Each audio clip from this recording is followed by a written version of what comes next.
In less than 2 weeks, Super Mario Bros. The movie has broken over $700 million at the global box office and is being loved by audiences worldwide. Let's discuss the film and why critics hate it.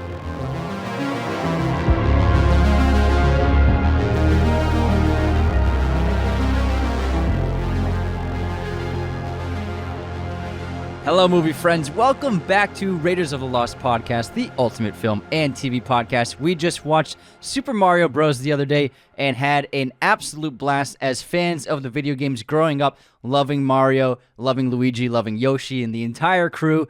It was so fantastic to see on the screen these incredible storytellers and artists translating the vision of the games onto the big screen for a film format.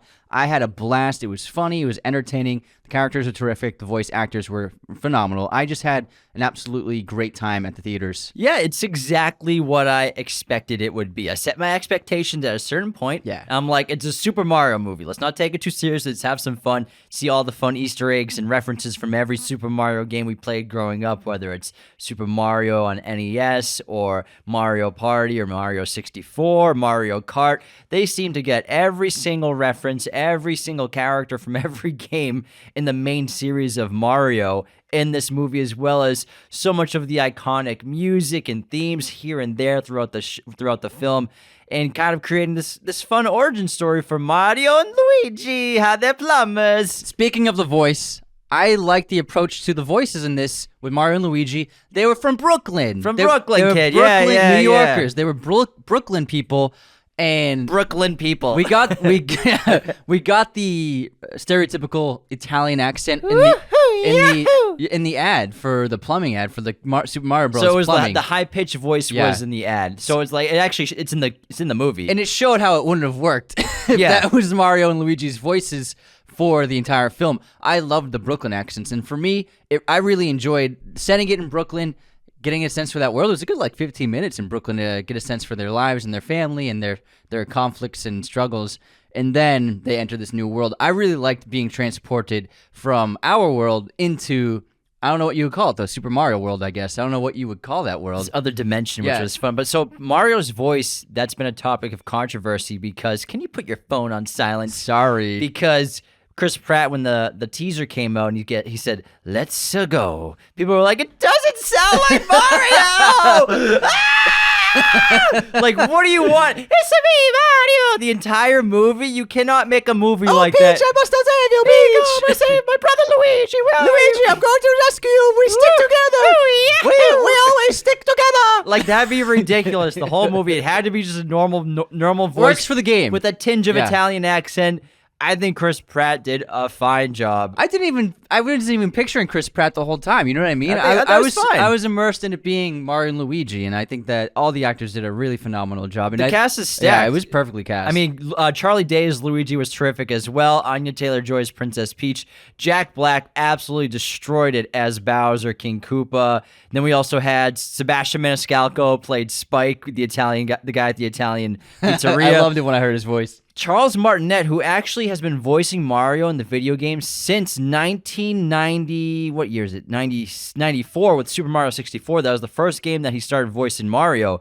He actually played multiple characters in the film and played Mario's dad as well in the And he played movie. that old guy in the pizza shop, and he said he did the woohoo thing. He did it twice. It's like the grandfather. Yeah, it was that was like the. I noticed that right off. I was like, oh, cool. They have the actual voice actor in a couple of roles here. It was great. Then Fred Armisen is Cranky Kong. Seth Rogen as Donkey Kong. Keegan-Michael Key as Toad. John DiMaggio as Uncle Arthur. Carrie Payton as Penguin King. Just a great all-around voice cast of really great actors and actresses. And then Kevin Michael Richardson as Kamek. And I really enjoyed the film. It's not perfect, obviously, but for what it is, I had a really good time. And I loved the opening scene. The opening scene is Bowser and his crew, his army. It was like Lord of the Rings battle type setup where they are taking over the Penguin Kingdom. And I loved it. It was the lighting, the cinematography, the approach to the design, and treating the Koopas as like this big army. And we had just watched Return of the King, and I was like, this felt like Super Mario Bros. It was a great opening. I loved it. And then you got like great amount of conflict and fear. And Koopa was very scary, but also he turned out to be an absolute simp for sure. But I love the opening because it set the tone where Koopas show up, and then the Penguins send out this full-out attack of what we think is going to be like this brutal like onslaught of things they're throwing at the Koopas, and it ends up just being softballs of snowballs and random things that hardly do any damage at all. And they're like, "That is but a taste." I was cackling. I was like cackling out loud. The only person. I think that set the tone for what the movie was going to end up being for the rest of the 2-hour runtime. And so I was like, right off the bat, I was like, okay, I get what this is. I'm all on board. The audience and critic scores are divided over this film. It's a 7.4 right now on IMDb. I'm sure that'll drop a little bit like most movies do. Rotten Tomatoes, the critic score for Super Mario Bros. The movie is 58%, and then opposed to a 96% audience score to this film. So they are obviously divided there. And like Eddie said, we both had a good time with this movie. We laughed a lot. It was silly. It was so fast-paced, and you had to have zero attention span to pay attention to this movie. They moved quickly through scenes in this film, which that's just a style of kids' films these days and animated movies, especially something like this. It felt like it was like 50 minutes when we watched it. I feel like it was probably like 90 minutes, but it flew by. Didn't spend too much time in one place, which I think worked really well because we're just having fun here, just trying to get the nostalgia from the games and from as a kid what it was like to play, whether you keep failing over and over again at every single level, and then you just, like Peach and someone else in Bowser says to Mario, you just don't know when to quit. Just like when you're playing the game, this movie did a great job of making it feel like you were playing all of the games from the Mario verse. And that sequence where Mario had to learn the obstacle course and kept dying over and over and over and over again. Not dying, but losing. It just was a great reference to playing the games and just losing so many times that you learn the map and learn how to move your character throughout the space. And I was just like smiling the whole time. I was like, this is what we've all been through playing Mario. We've all been through it. The upgrades were super funny. Eating the mushrooms, the flower, the monkey. I mean, the raccoon suit, the cat suit. All references to old and recent games in the Super Mario verse. Now, this film was directed by 3 people: Aaron Horvath, Michael Jelenic, and Pierre Ledick. Written by Matthew Fogel. Fogel. Super bad. McLovin, that's his last name. Fogel! Development has actually been under wraps for quite a while now. So after the critical and commercial failure of the 1993 live-action Mario movie, which was really weird, and the one that starred Dennis Hopper and John Leguizamo, Nintendo became very reluctant to license any more of its intellectual properties for film adaptations, probably afraid of what Hollywood did to Super Mario. Now, the Mario creator, Shigeru Miyamoto, became interested in developing another film when Nintendo was bringing its older games to the Virtual Console service, and through Nintendo's work with Universal Parks and Resorts to create Super Nintendo World, he met Illumination founder Chris Melodrani. By 2016, they were discussing a Mario film, and in January 2018, Nintendo announced that it would collaborate with Illumination and Universal to produce it, and then production went underway in 2020, and the cast, remember, was announced about a year and a half ago at the end of 2021, and everyone got upset when they heard that Chris Pratt was going to be Mario, which I thought was a great choice. There's actually a huge leak about this movie as well, potential deals that were being made for the rights to the film, because back in that big Sony Pictures hack in 2014, emails between producer Avi Arad, studio chief Amy Pascal, and TriStar Pictures head Tom Rothman of Sony Pictures and Sony Pictures president of production Michelle Ramo Coyate were released, revealing that Sony had been attempting to secure the film rights to the Mario franchise over several years, which is pretty interesting because they're rivals. Sony and Nintendo are rivals, but Sony was still trying to acquire the rights to Super Mario to make a movie out of. Then the leak came out, and everyone kind of was like, oh, this was never really going to happen, until eventually the last few years, like I said, it started getting picked up for real for a movie production and movie rights, and going with Universal and Nintendo making this film. So I didn't know that Illumination and Universal were together. That makes a lot of sense with the releases. And Illumination, I haven't seen many of their movies, but they did they have like a big sizzle reel before. It wasn't just like one trailer. It was like a bunch of trailers of just Illumination upcoming projects. And I think that from what I've seen, it's a great company, and they seem to be on a good track, and they seem to be, I think, like on top right now with Minions last year Killing it. making $1 billion. Super Mario this year because it's going to make an easy $1 billion. So it looks like Illumination is like on the top dog of animation at the moment, and they did a phenomenal job. The animation of the film was fantastic. I loved the character designs, and I loved how they integrated so many aspects of all of the games into this film. Obviously, there were a few things missing, but they managed to get in like 90% of so many games, and it was just like really a joy to see how they integrated certain things to be part of the story. You know, they're in the game, it's just obstacles. You jump on this person or you jump over that or whatever.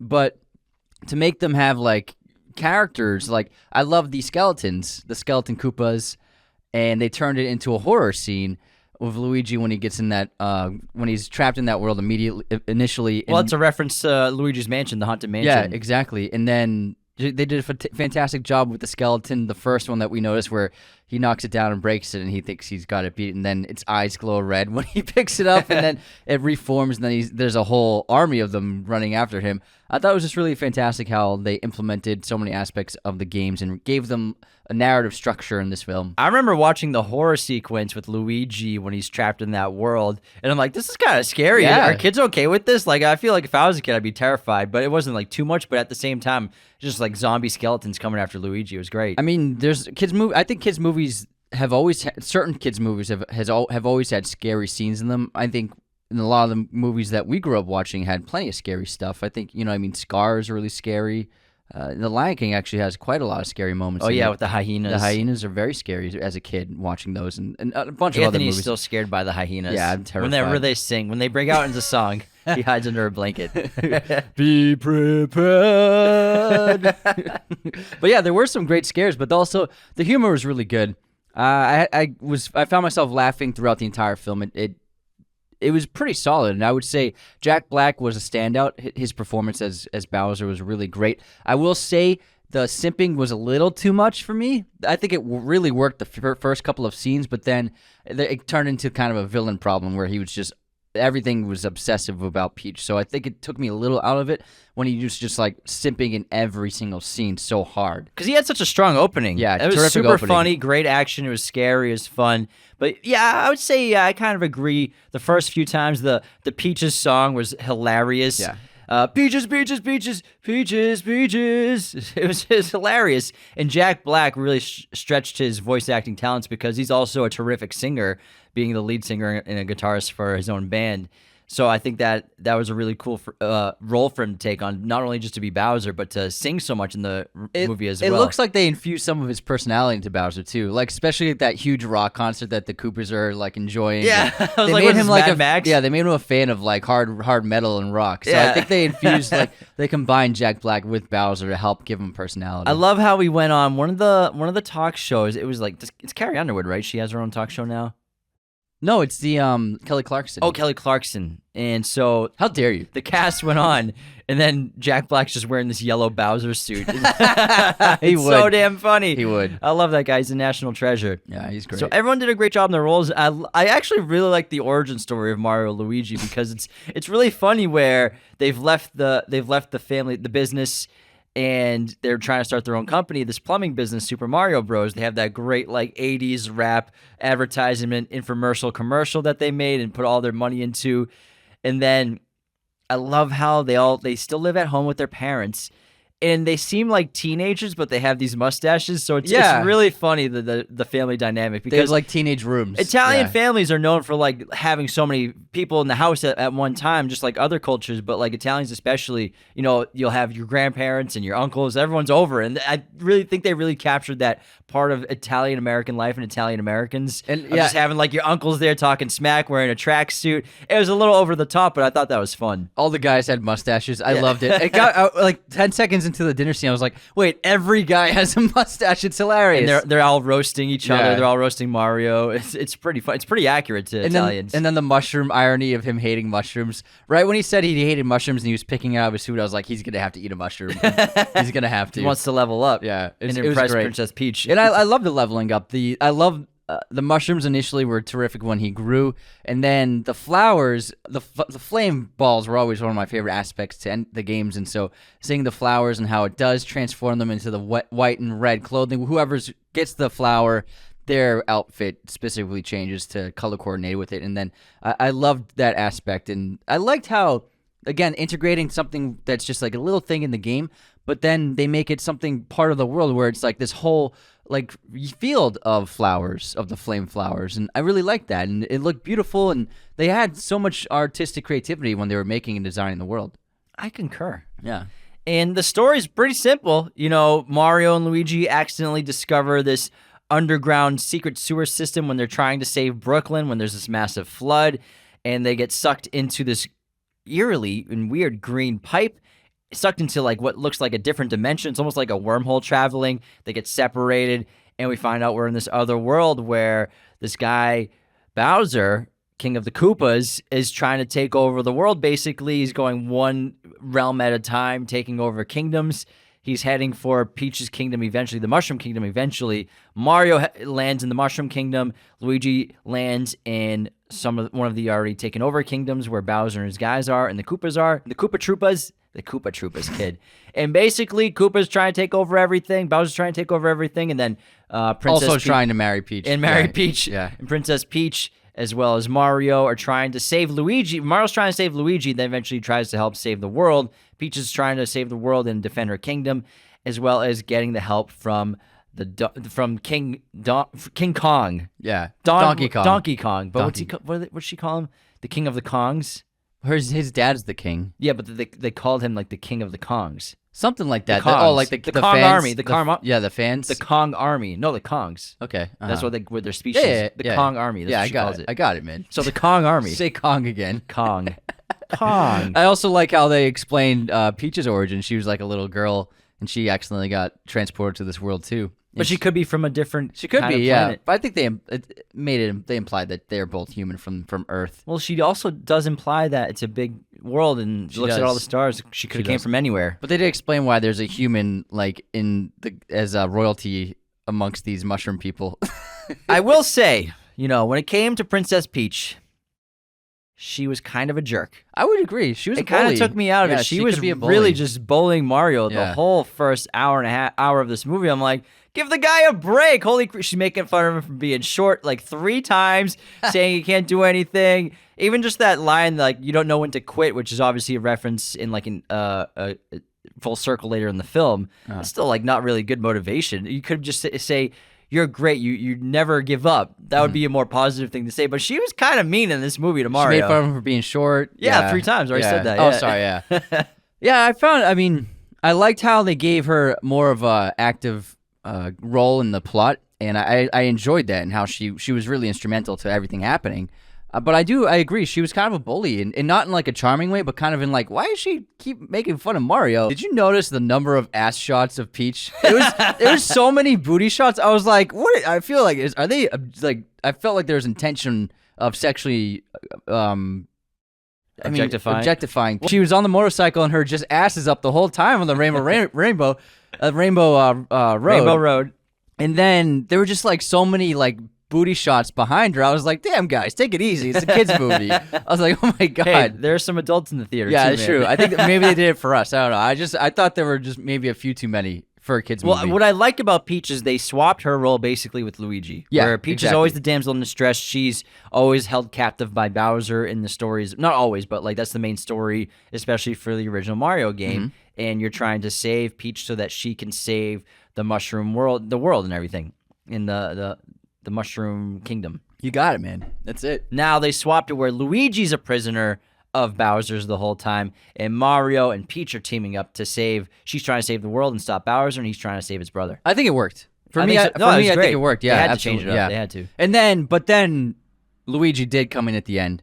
And I enjoyed how, because you play as Mario and Luigi a lot in the games, especially we would do 2-player and we would play with them. And so for me, it was a lot of fun to see them both come out at the end, get the star, and then destroy Bowser together as a team and as a family and as a unit. So I really loved I liked how Luigi was the damsel in distress the whole film, and then At the end, he actually did the fighting with Mario. I enjoyed that. I think that the ending of the film was really perfect. Before we continue, the very best way to support Raiders of the Lost podcast is to become a patron today at patreon.com/Raiders of the Lost podcast. We have 5 different tiers of membership: $2, $5, $10, $25, and $100. Every single tier will get you access to 2 bonus episodes every week. Not only do you get a bonus episode of the show, but also you get access to the weekly chat, which has exclusively moved to Patreon only. We've like 6 weeks straight of only posting on Patreon for the weekly chat. More bonus content for our patrons. Again, minimum sign-up fee of $2. You can listen to all the new weekly chat episodes as well as that weekly bonus episode. $10 will get you access to our Discord community. Hang out with us on there every day. We have watch parties and chat all the time. It's super fun. As well as $25 gets you a custom episode. You pick a topic, and we will cover that topic for you, whatever it is. And then $100, that is the Big Daddy Chosen One tier. Not only do you get all these awesome perks plus others, but you get a private watch party. You also get to come on the podcast after 3 months in this tier for a fun guest segment. We pop you in for the intermission and talk about the film topic. All these tiers have other awesome perks as well, so make sure to go to patreon.com/Raiders of the Lost podcast. It's the very best way to support our show, keep the lights on for us, and make sure that Anthony has enough money to go to Trader Joe's every week. What also helps me get to Trader Joe's is our friends at movieposters.com, of course, the #1 place to get your posters online today. Head on over to the website and use our promo code Raiders10 to get 10% off your order today. They have a huge selection of pretty much every movie and TV show imaginable in their poster library, as well as all sorts of sizes, framing, and even backlighting for your poster needs. We have so many of these amazing posters decorating our set, our home, and our bedrooms, and I couldn't be happier with everything they have. Again, head on over to movieposters.com and make sure to use our promo code Raiders10 to get 10% off your order today. Nice. Let's do thumbnails and we'll call it a day. Cool. In terms of references to the game, they really didn't miss much important stuff. I would say the one thing I wish I could have got more of, obviously Yoshi, but clearly they're just teasing Yoshi, and you can bet your butt that Yoshi's probably gonna get a movie or be in the sequel. You know they're gonna greenlight a movie or at least like a verse, obviously, for Mario within the next couple of weeks. I'm sure it's gonna pass 1 billion next week probably.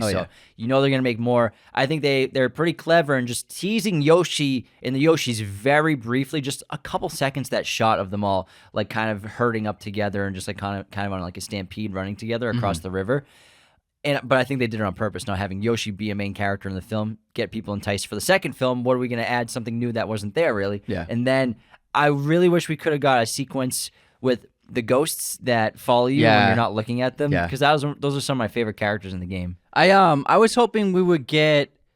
we got the fish, but I was hoping we would get Mario having to swim at one point. Because there is quite a lot of swimming in a bunch of the games. There's quite a lot of swimming.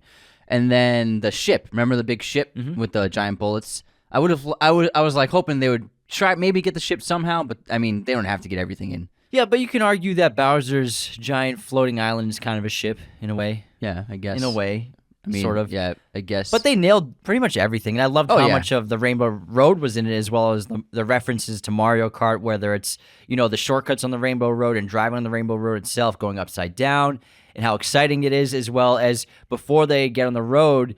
And before they start driving, they like kind of get to customize their own Mario Kart, their own kart, which is a lot of fun. It was great. And then the whole Donkey Kong sequence was a lot of fun.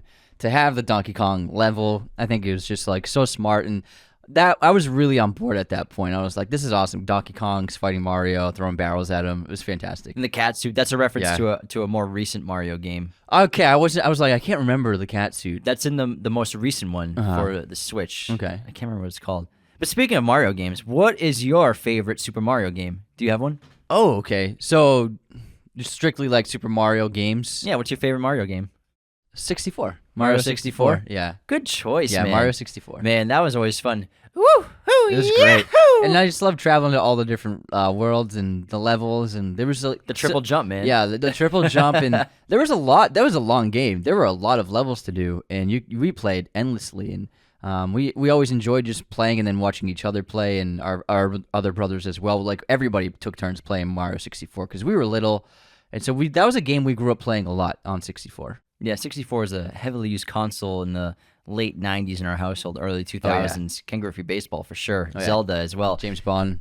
GoldenEye. But for me, I'd probably, I loved 64 so much, Mario 64. I also always loved Mario Party. That was always just a fun game because you always played with just a group of people, like with your friends or obviously with our brothers, and that was always just like a blast hanging out and playing Mario Party and seeing who's the best at the mini games. And so intense sometimes. Dude, the fights that would happen from Mario Party were wild. I would say the stress level is why I don't have it as my favorite. And I love when you get to steal stars from people. Yeah, oh my it's God. Like it's worse than like if you landed on Boardwalk with a mansion and you're It's ruthless. Yeah. But I love the star reference in the movie where the star is like the ultimate power, the ultimate tool that they need, just because the stars are so important in many of the games, which I thought was a blast, as well as the coins was a super fun reference. And then, but I would say my favorite Mario game of all time is just the original, just Super Mario Bros. On NES. Keeping it classic, bro. Nintendo Entertainment System. But I just loved 64. It was great. I gotta go with that. Who is your favorite character in the Super Mario world? Yoshi. I always loved Yoshi. I was just a Mario guy. Yeah. Mario's my guy. Yeah. Yoshi was great, though. Really, really great pick. Who is your Mario Kart character usually? Luigi, yeah, generally. I was usually Mario, but sometimes Yoshi. And for fun, like Waluigi, because he was just like a beast. Waluigi? Yeah, Waluigi. Waluigi. Wario. Waluigi. Oh, okay. Not Waluigi. I was like, what is he, a killer? Waluigi. Green was my favorite color growing up. And then so I always liked playing as Luigi because he was green. Who was your Super Smash Bros. Character? Link. Link was every time. That's that Link screaming. Spinning sword. It's not quite there. You might want to work on that. Hey, man, stop being so judgmental and let me live my truth. Of being Link? Yes. You think that's it? Closer. No way. Closer than that. You're way off. You can give me shit. You sound like a guy just running past me really fast. No, he goes like not he's not a cat, man. It sounded like Mr. Hanky. Yeah, that's what you sounded like. You're a towel. Towel. Mine was always Kirby. Bullshit. Usually. Fucking Kirby. You can't kill him. Just floats back. No matter how many times you hit him, always just floats back. Would mess everybody up with Kirby. Yeah, because you can't fucking die. Yeah, you can. It's so hard to kill Kirby. If you're good at so Kirby. hard. If you're good with Kirby. You chose Kirby because he's the easiest to play with. Because I loved his weapons and attacks. You can always float back. I loved his attacks, man. Everyone else, you just have that one double jump, and then you're screwed otherwise. But That's Kirby, boop, boop, boop, boop, boop, boop. How many like of those puffs do you get to keep gliding back? Whoa. Quite a lot. Did you just tell me to stop being judgmental? No. I don't know what you're talking about. And listen, you could have been Kirby anytime you wanted, bro. No, I didn't. What was stopping you from picking Kirby if you're so upset about it? I like the hard road. Oh, you want to be a tough guy, losing every time. You want a reason that you I didn't kept lose every time. I didn't lose. I was pretty good with Link. I got pretty good. Back to the movie, though. They had some great music, not only from Brian Tyler, who did the original score, getting so many of the themes in there and references, as well as great soundtrack. We had tracks from Bonnie Tyler with Holding Up for a Hero, Aha's song Take On Me. We had Thunderstruck from AC/DC, No Sleep Till Bum Bum Bum Bum, Brooklyn from the Beastie Boys. Perfect song. Although I will say, Mr. Blue Sky from Electric Light Orchestra. I think movies gotta stop getting using repetitive. That. You gotta stop using that song. I don't understand why it's being used so often. There's a movie like last year that came out that had it. that. I can't remember what it was. I feel like every year there's at least one movie that uses that. Guys, there's other songs. You gotta stop using that because it's Guardians. It's Guardians. The opening yeah. of Guardians 2, but now I've seen I think 2 or 3 movies since the last 3 years. I agree, and when I heard this, when I heard it, I was like, guys, there's fucking millions of songs you can pick. I get it's relevant to what's happening in the movie, like they're waking up, Mr. Mr. Blue Sky, everything, but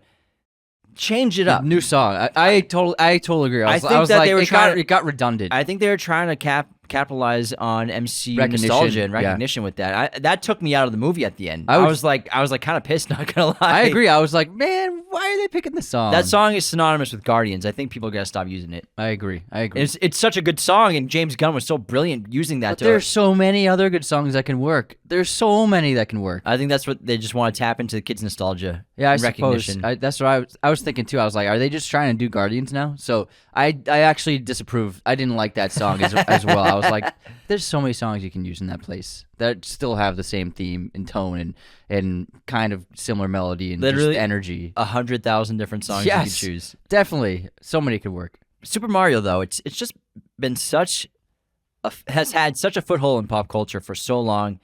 It's the most successful video game franchise of all time. There have been over 300 Mario games made.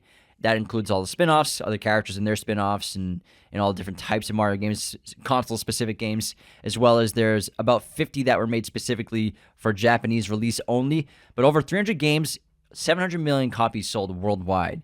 Some of the games have a majority of. Are we looking percentage at of those trillions sales. in profit then with that many games? I don't know about trillions. Trillions is a lot of money. Okay, well, definitely tens of billions. Yeah, for Definitely. sure. Yeah, Yeah. That's Trillions is insane. a lot. Well, I mean, 700 million copies. That's a lot. Some of them are at like $60. Yeah, I don't know about a trillion. What's like 700 million times, like, let's say the average price of a Mario game? $40 over 30. time. Do 30. 30. Like what 2.1 E10. What's that mean? So that's 10 zeros. 10 zeros? I think that's 2.1 billion. Trillion. Trillion? Hold on. Let me Go on just a Google calculator. Do a Google calculator. So it's 700 million, so it's 21 billion. 21 billion. Hold on. Sorry, it doesn't have commas. Well, you don't, yeah, but no, just so take 30 times 700 million, add 1 0, and then 7 times 3, 21. Hold on, I'm looking at one. That's it, man. Yeah. Yeah, 21 bill. That's a lot of billions. It's a lot of billions, bro.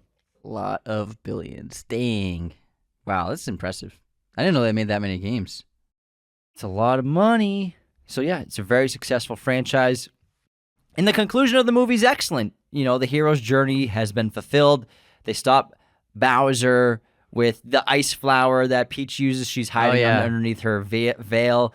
And I just think like the concept of Bowser being obsessed with marrying Peach is played really well in the movie. It's super funny. The simping is a bit much, I would say, because he has, like I said, he has such a great opening sequence that maybe a few more of those would have been better for the character. Yeah, I think when they were dressed up for the wedding with his number one guy, with his like partner, it was just like a little. I was like, okay, we get it, because it does make sense in a way, because in the games, like, why does he always have Peach and capture her? Yeah. So he is obsessed with her. So I get it, but I think they just like the thing was it's kind of like a villain problem, and I would say that something like the YTT Marvel movies, the Thor films, kind of have the same problem where the villain has a great opening, and then for the rest of the movie, they're not really doing anything, and then the finale happens. You know what I mean? That happened with Cate Blanchett's character, Hela, in Thor 3, where she took over fucking Asgard. And then once she had taken over, she was just chilling basically with Karl Urban, not really doing anything with the plot. And then Thor and everyone showed up, and then they fight. Same thing with Christian Bale's Gore in the new Thor film. Good opening, couple of scenes of actually doing something, and then he's just on that rock in space for the rest of the movie until the end, until the trio shows up. You know what I mean? So it's kind of like a similar thing where for a lot of the film, the antagonist isn't really doing anything. Yeah, because he takes over the kingdom in the opening, and then he doesn't take over any other kingdoms. He's just on the rock with the kids, luring them out. He should have came to the Mushroom Kingdom and should have had a war. Oh, I'm sorry. I was talking about the last Thor film. But in Koopa, Bowser didn't. Yeah, once he had that opening, he didn't do anything. Yeah, that makes a lot It of was sense. just flying to the Mushroom Kingdom. It's a good point. It's the same. It was the same trajectory as Gore in Love and Thunder. There's so many great references in this game, obviously. Some of our favorites were the construction site, so we got some help from Kotaku.com. At the beginning of the movie, Mario and Luigi run through a construction site which is clearly modeled after level 1-1 in Super Mario Bros., the original game from 1985. We can see the signature brick formation in the shot, the house number, the 2 paint buckets, and the loudspeaker are the 4 question mark blocks. The scene even ends with a flagpole sequence where Mario slides down a metal signpost. As well as I love opening the fences, gates, just like in the other ones where you're climbing up the fences and you have to like knock on it to open it. And they shot it from the side with tracking in one take, and it's just great. It felt like the game. It was great. Just like, and also when Peach did that level and is teaching Mario, that's just great reference to especially Mario 64, that one. And then even jumping on the giant bullets, so much fun. Punch-Out Pizza is the local pizzeria that's in Mario. That's where they are in the beginning in parts of the game. It's a tribute to Nintendo's classic boxing franchise, whose NES outing once starred Mike Tyson. The pictures on the walls are not of local celebrities or sports figures.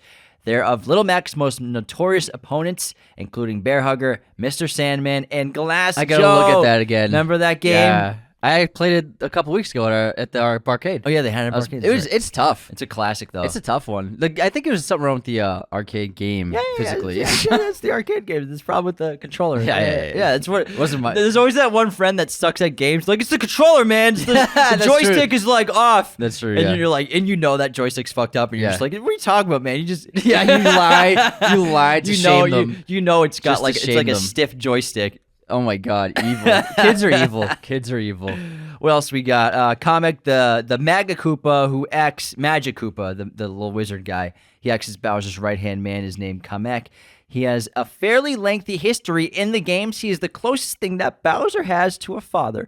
And he has raised the Koopa King since infancy. He is the arch enemy of Yoshi, so I'm sure we'll see him again. And he appears in multiple Yoshi titles as the main antagonist. Halfway through the movie, we see Bowser practice his wooing skills with Kamek, who dresses up as Princess Peach for the occasion. This is a reference to the new Super Mario Bros. Franchise, where Kamek bait and switches you into thinking that he's the princess, only to reveal himself and trigger the second phase of the Bowser Showdown. Very fun. I thought it was a great character. It worked really well. And I liked the ending. It was a solid climax. It actually reminded me a lot of Sonic 2. Kind of like this big battle in the streets of like the hometown. Yeah, gotcha. But it was cool because, Mario and Luigi, they're heroes now. They're heroes of Brooklyn. They won. They saved the world in front of all their friends and family. They're going to be recognized. Even Spike's excited to see them. They got the star. They're glowing. They're fucking from Brooklyn, kid. I like how nobody was like, what the fuck is going on? I know. What is happening? Oh, normal stuff's happening They're today. like, yeah, get him, Mario and Luigi. How about what the fuck is happening?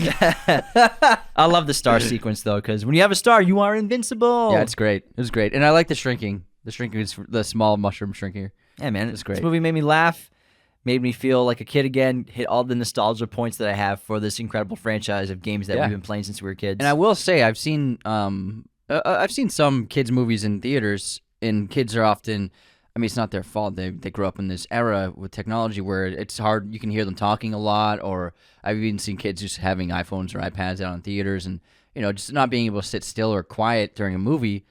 This theater was silent. There were no kids talking. Like, they were in it. You know what I mean? They were loving what they were seeing on screen. They had a good time. I felt that. I was like, you know what? I don't hear any. You heard them talking beforehand. When the movie started, like, they were just like so invested in the movie. I think that's a good sign for any children's movie or any family movie. And Peacock is already going to be picking this up on their streamer pretty soon. So it was announced that it's going to eventually go to Netflix as well with the licensing deal, but it's going online to the streamer Peacock in June 2023, I believe. This June? Yeah, that's what it says right here. That's fast. Damn. Well, that's actually pretty slow compared to some of these other ones. Yeah, I guess so, man. And I wouldn't be surprised. It's so weird to me. I'm still getting used to that. You know what I mean? I'm still getting used to a movie coming out and then being available on a streaming app so quickly. I still have trouble wrapping my head around that. I'm surprised it's that later. I bet they move it up. But it's actually no. If it keeps making this much money, they're gonna let it sit in May, for sure. I guess, yeah. But it is something that I think is a problem that a lot of these studios are doing by. Like, some of these movies, they'll be out for 3 weeks and then it's already on a streamer. Yeah, it's weird. It's then odd. people are gonna forget about the movie forever. I get it if it happens. It's happened a few times last year where a film bombed, like really bombed, and then the streamer just put it up on a streamer right away, like within 2 weeks. I get that if you're not getting any revenue in theaters, okay, I get that, but like, it's still odd to me. I think that a lot of these streamers, not to get off topic, but I think a lot of streamers and studios are looking at views on their platforms similar to box office revenue. Like money. Yeah. So, but it doesn't exactly translate, in my opinion. I mean, yeah, it doesn't at all. I don't think. Not at all. But it's weird. It's like they value likes and clicks more than money at this point, to an extent. They need to start valuing money again. Yeah, the studios need to start valuing money for sure, because we've been seeing some duds this year that I'm questioning how they got I'm like, made. how did this get greenlit sometimes? Yeah. Like, who It's happened greenlit a few this? times With this year? with- Me and at the end of the theaters were like, who made, How who's in did they charge say of this yes to getting this? made? How did they say yes to this? I don't know, man. But I mean, some of these studios, they're losing tons this year. There've been some bombs already. Not But- an Illumination though. No, Illumination is swimming in money. They're Those caking right minions now. are in a giant pool of cash. You got anything else to add from Super Mario Bros. Movie? It was a lot of fun. I had a good time. It was better than I thought, and I really enjoyed it. And Disney's scratching their heads Like, how watching did this they do box this? office. Man, they've had some animation bombs lately, but Illumination's figured it out. They're top of the kingdom right now for animated films for sure. Yeah, they're killing it. They're killing it. Literally. All right, thanks everyone for tuning into our review of Super Mario Bros. Movie. Hope you enjoyed it as much as we did. If you didn't see it in theaters, don't worry, you can see it on Peacock in a couple months. Take care, everyone. See you next time. This episode was executive produced by our chosen one patrons, Cody Moen, Andrew Hagan, Becca Keene, Benjamin Cook, Calvin Murphy Griggs, Nicholas Martin, Darian Singleton, Tyler McFly, Andrew Hagan. Our chosen one patrons are our biggest supporters. Thank you so much. Raiders of the Lost Podcast is a mirror image production. Sound mixing done by Jacob Kossler. Opening music by Chase Jackson.